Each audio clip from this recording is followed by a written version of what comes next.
두세 사람이 내 이름으로 모인 곳에는 나도 그들 중에 있느니라. 아멘. 약속하시고 지금 이 시간 우리 가운데 우리와 함께 우리 안에 거하시는 참 좋으신 예수 그리스도를 찬양합니다. 아멘.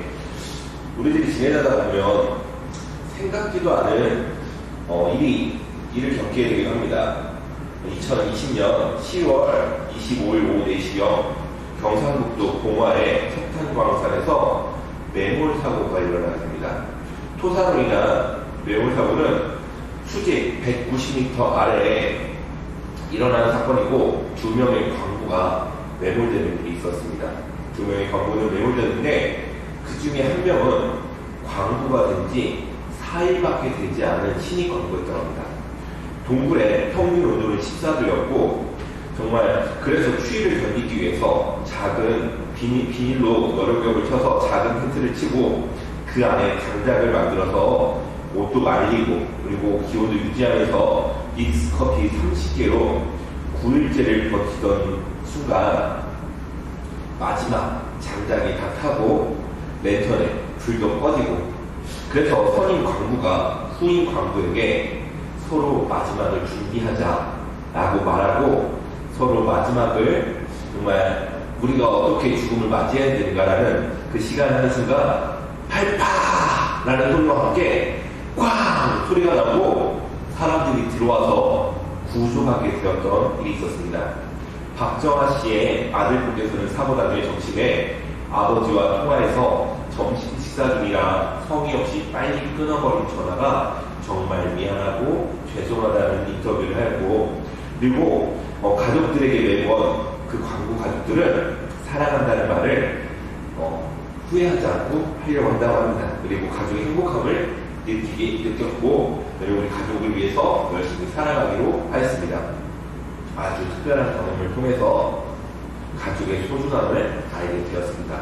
그런데 우리도 이런 특별한 경험을 통해서 하나님과의 아주 특별한 관계가 형성되고 그것을 잊지 않고 살아가려고 노력해야 됩니다. 이 광부 가족들도 그 가족이 중요하다는 것을 알고 있었습니다.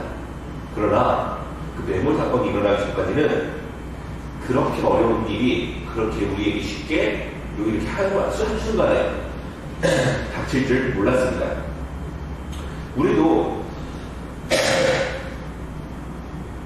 우리도 하나님과의 관계를 잊지 않고 살아가려고 노력합니다.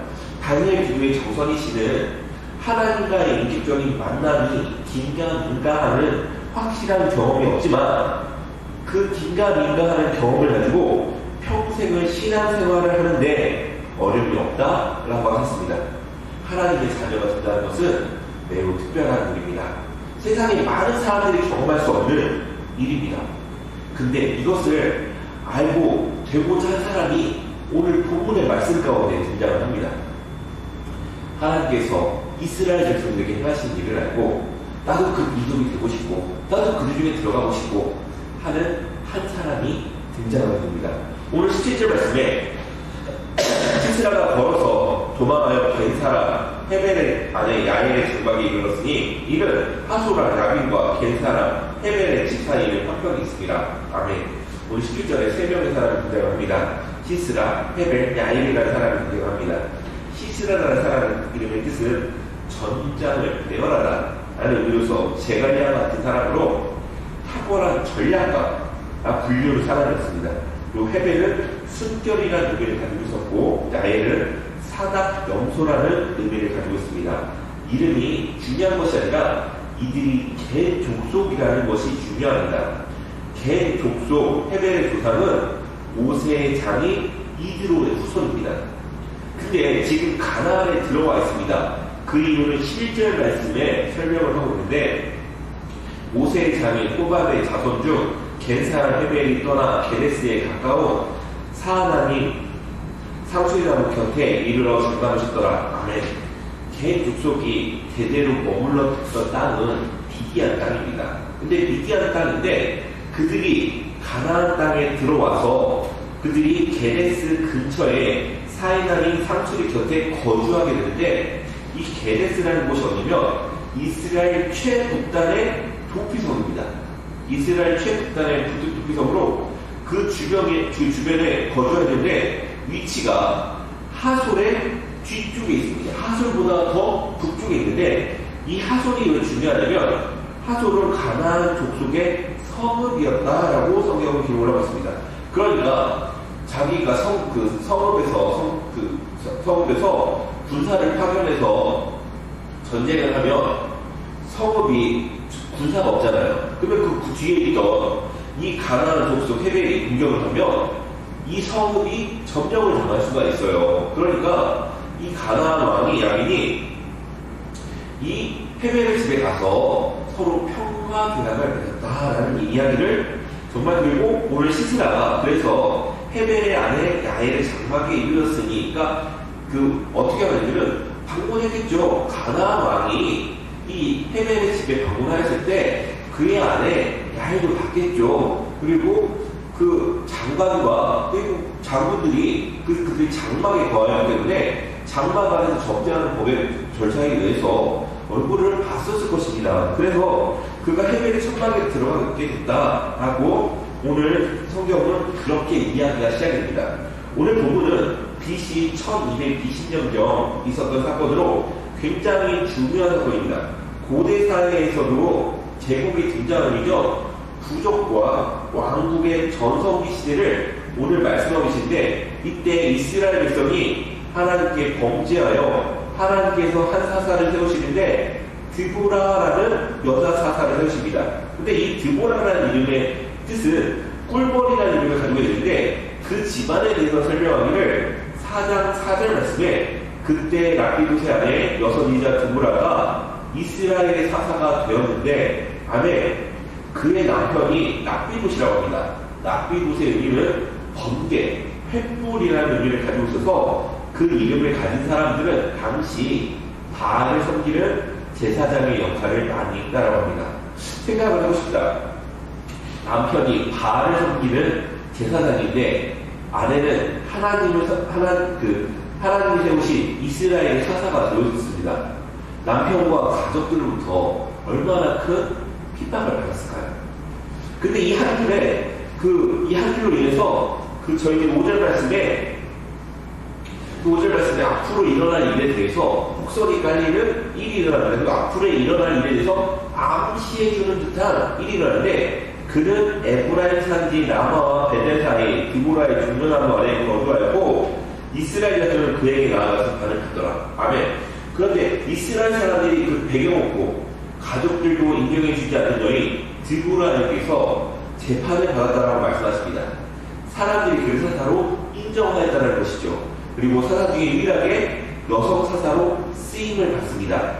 그러니까 이 여성이지만 하나님께서 그를 사용하셔서 이스라엘 사사로 쓰임받고 그의 남편이 바알을 섬기는 제사장이었지만 그래서 가족들로부터 후원이나 가족들로부터의 도움을 받을 수 없었지만 그는 하나님의 백성으로서 하나님을 섬기를 하다 하나님으로부터 사사로의 직분을 받았다라는 건데 이것이 오늘 이 겟 족속 헤벨의 집 야엘에게 이르는 그런 일이 일어났다라고 이야기를 할 것입니다. 그러니까 오늘 말씀을 통해서 보면 그 야엘이 평소에 무슨 생각을 가지고 살았느냐, 그가 무슨 생각을 가지고 지금 여기 왔느냐, 그거를 지금 성경은 계속 설명해 주는 거예요. 저는 무슨 생각이냐면 오늘 17절부터 21절까지의 말씀이 사사기 전체에 나오는 이야기 중에서 이 드보라 이야기, 사사기 4장 5장에 등장하는 이야기 중에 5절밖에 되지 않아요. 5절밖에 되지 않으니까 그냥 큰 그림의 작은 부분을 차지하는 그런 역할 정도로밖에 되지 않는다라고 했는데 그게 아니라 여기가 주제고 드보라가 포도 같은 느낌을 받는 거예요. 이게 왜 그러냐면 오늘 이 시스라가 이 아이들이 찾아온 이유가 뭐냐면은 이스라엘 백성들이 하나님께 범죄를 저지르니 이스라엘 백성들에게 가나안 왕 야빈이 군대 장관 시스라에게 철병과 700승을 주고 수많은 군사를 주어 이스라엘을 공격하라고 합니다. 근데 이스라엘 백성들은 바락에게 납달리와 스불론 자손 10,000명을 데리고 다볼산에 집결하라고 했는데 7절 말씀에 내가 야민의 분대장한 시스라와 그의 병거들과 그의 무리가 기송강이 일고 내가 이르게 하고 그를 내 손에 넘겨주리라 하셨느니라. 아멘. 하나님의 말씀이 이미 선포되어 있어요. 봐라, 너에게 이 가나안 사람들의 그 생명의 존재권을 너에게 넘겨주겠다 라고 되어 있는데 너무 차이가 난다는 거예요. 철병과 구백성에 술을 헤아릴 수 없는 사람들. 근데 지금은 12지파 중에 단 두 지파인 납달리와 스불론 지파에서 그 두 지파의 한 10,000명이 다볼산에 모여 있었습니다. 그러니까 바락에게 가서 하라니까 이게 너무 어려운 거예요. 근데 하나님께서 이 전쟁을 승리케 하십니다. 승리케 하시는데 어떻게 승리케 하시냐? 그거를 5장 4절에서 살릴 수 있는데, 여호와의 주께서 세일에서부터 나오시고 에돔들에서부터 진행하실 때 땅이 진동하고 하늘이 물을 내리고 구름도 물을 내렸나이다. 아멘. 하늘이 물을 내리고 구름도 불을 내린다이다. 아멘. 홍수가 나네요. 근데 이게 다볼산의 근처에서 홍수가 나는 게 아니라 갈멜산에서 홍수가 나고, 이쪽에 보면은 암몬 땅에서 이게 요단강 건너편이거든요. 요단강 건너편에서 큰 비가 내려서 큰 비가 양쪽에서 몰려서 이 시스라가 있는 기송평야에서 물이 쾅 부딪힌 거예요. 그래서 여기가 엄청난 피해를 입게 됩니다. 그래서 이 시스라가 군대 장관이 도망을 가게 되는데, 왜냐면은 싸워 보기도 전에 그 홍수와 홍수에 마주치고 해서 큰 물이 이 시스라의 수많은 사람들이 평야지대에 있던 그 사람들을 미치고, 철벽거가 흙탕물 속에 들어가니 이게 움직일 수가 없는 거예요. 바퀴가, 우리 자동차도 흙탕물에 들어가면 헛바퀴 돌기도 합니다. 그런 일이 지금 일어나는 겁니다. 그래서 17절 18절에 시스라가 거하러 도망하여 겐사라 헤벨의 아내 야인의 장막에 이르렀으니 이는 하소라 야민과 겐사라 헤벨의 집 사이에는 흑벽이 있습니다. 야인이 나가 시스라를 영접하며 그에게 이르되 나의 주여 들으옵소서. 내가 들으시고 두려워하지 마소서 하며 그가 그 장막에 들어가니 야인이 이불로 그를 덮으니라. 아멘. 야인이 나와서 시스라를 영접합니다. 야인은 개인족 속의 헤벨의 아내로서 지금 여기 있는 게 상당히 아이러니한, 그러니까 저희들 음악의 제목으로 말하면 네가 왜 여기서 나와 뭐 이런 노래 제목, 노래 가사처럼 생뚱맞게 갑자기 지금 야인이 등장합니다. 얘는 지금 어디에 되냐면 게데스에 있어야 돼요. 게데스. 왜냐면 자기 남편이 족장이에요. 자기 남편이 족장이고 그의 아내가 여기 이 다볼산 근처에 와 있을 이유가 없는 거예요. 근데 일부러 왔다는 거죠. 일부러 왔어. 일부러 왔어. 걔도 근데 이게 또 설명이 되는 게 뭐냐면, 미디안 광야에서 걔 족속들은 목축업을 했습니다. 목축업을 했기 때문에 양과 염소와 소와 양떼들을 먹이기 위해서 정말 풀을 찾아 계속 이동을 합니다.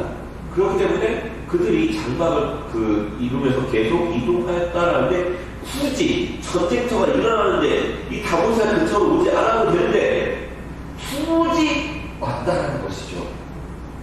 그래서 이 여인은 그의 할아버지 이드로로 하여금 오세의 이야기를 듣고 자신의 남편 하멜이 가나안에 가게 되고, 가나안 족속과 이 겐족속 간의 협정을 통해서 아내 헤멜이 그 전쟁터 근처까지 오는 이 모든 과정이 그들의 자신들이 하고 우연처럼 생각되지만 하나님의 섭리 가운데 일이 일어났음을 깨닫게 해주시는 거예요. 우연히 한 것 같지만 성경에 우연은 없습니다.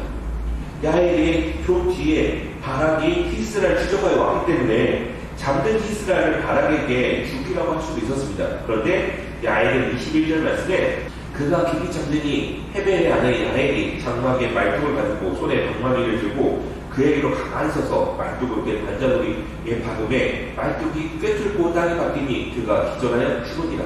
아멘. 시스라가 잠들었다고 표현했는데 전쟁에 패배하여 도망하여 긴장이 풀려 곤비하여 깊이 잠들었다라는 표현, 그러니까 이 표현이 기절하듯 잠들었다라고 표현 성경이 말씀하고 있습니다. 그래서 잠들기를 장막 밖에서 기다렸다가 그리고 안에 들어와서도 그에게 가만히 서서 그냥 가서 바로 하는 행동이 아니라 가만히 서서 지켜봤대요. 그가 잠든 것을 알고도 들어가서 가만히 지켜보고 그리고 그가 정말 깊은 잠에 들었다는 걸 확신이 생겼을 때 말뚝을 그의 관자놀 위에 가져갔다라고 이야기를 하신 거예요. 야엘은 여호와 하나님께 관심을 갖게 될 순간을 놓치지 않았습니다. 오직 하나님만 되기를 간절히 바라고 기대하고 기회를 달라고 모든 생각을 집중하며 살았던 사람이었다는 거예요. 야엘이 그냥 여기에 온 것이 아니라는 것입니다. 그들이 머무는 게레스에서 너무나 멀고 전쟁터에 가까운 이곳을 일부러 찾아왔다는 것입니다. 반면에 5장 14절 17절 말씀을 보면 에브라임에게 나온 자들이 아말렉의 뿌리 박힌 자들이요 베냐민의 백성들 중에서 너를 따른 자들이요 마길에서는 명령하는 자들이 내려왔고 스불론에서는 대장군의 지팡이를 잡은 자들이 내려왔다. 이사갈의 병백들이 두보라와 함께하니 이사갈과 같이 바락도 그의 길을 따라 골짜기로 달려 내려가니 루벤 시내가에서 큰 결심이 있었구나. 내가 양의 우리 가운데서 앉아서 목자의 피리 부는 소리를 들으면 어찌 되느냐. 루벤 시내가에서 큰 결심이 있었구나. 길앗은 요단강 저쪽에 거주하며 다는 배에 머무르기 어찌 되느냐. 아셀은 해변에 앉으며 자기 한만에 거주하느니라. 아멘. 민족의 위기 앞에서 이스라엘 백성들이 어찌 하였는지를 말씀하고 있습니다. 에브라임 지파 사람들은 이방 족속과 섞여 살아서 누가 아군인지 적군인지 몰라서 참여할 수가 없었고 베냐민은 남부에 살았는데 온 건지 안 온 건지 그 수를 헤아릴 수가 없었으며 미가는 므낫세 지파인데 병사가 없고 말하는 자들만 내려와서 그러니까 병사 없이 그 지휘관들만 내려왔대요. 그리고 스불론은 지파의 대장군을 나누고 그의 지팡이를 가지고 와서 어느 것이 이익인가 따지고 있었고 이사가는 드보라를 따랐지만 결심을 섰더니 전쟁이 끝나버렸고 길앗을 요단강 건너편이라 우리가 상관이 없어 하면서 오지 않았고 다른 동서를 오가면 준비해놓을 하여서 대위에서 시간이 다 가버렸고 아셀은 전쟁과 상관없이 자신의 생업에 종사하였다라고 말씀을 기록하고 있습니다. 이와 데윗에게 등장되는 인물이 야엘이에요. 하나님의 백성이 아니지만 하나님의 백성이 되고자 전쟁이 맞다하니 그 근처에 머물며 기회가 왔을 때 주저하지 않았다는 것이죠. 이 모습이 저의 모습과 다르지 않음을 깨닫게 해주십니다. 우리가 무엇에 집중하고 사느냐를 물어보고 계시는 거죠. 저희 아버지가 하시는 말 중에 기회로 볼 수 있는 눈이 있어야 한다라고 말합니다. 하나님께서 정말 하나님께 집중하였더니 하나님께서 길을 보여주셨습니다. 결심하여 네 번째 시간 우리는 무슨 생각을 하며 지내나요? 우리는 하나님께 집중된 생각을 하여야 합니다. 그래야 길도 보이고 은혜도 받습니다. 오늘 우리와 하나님은 함께 하십니다. 그 하나님께서 사방이 막혀도 하늘 길을 언제나 열어주셨습니다. 사면 통과에 하늘은 열려 있습니다. 그 하나님께 집중하여 하나님이 주신 것을 누리며 살아가는 저와 성도님 되었으면 좋겠습니다. 오늘 에브라임, 베냐민, 므낫세, 스불론, 이사갈, 길앗, 단, 아셀 모든 지파들이 이들 중에 스불론과 므낫세가 많은 사람이 참여를 했는데 그 참여한 사람들도 정말 이러한다라고 말하는 이 모습이 오늘 우리에게 정말 신앙 앞에서 우리의 모습이 있지 않나라고 생각하게 합니다. 정말 우리가 하나님 앞에서 하나님께 집중되어서 우리가 평소에도 하나님을 생각하며 살아서 하나님의 복된 자녀가 되었으면 좋겠습니다. 우리 다 같이 기도하시겠습니다.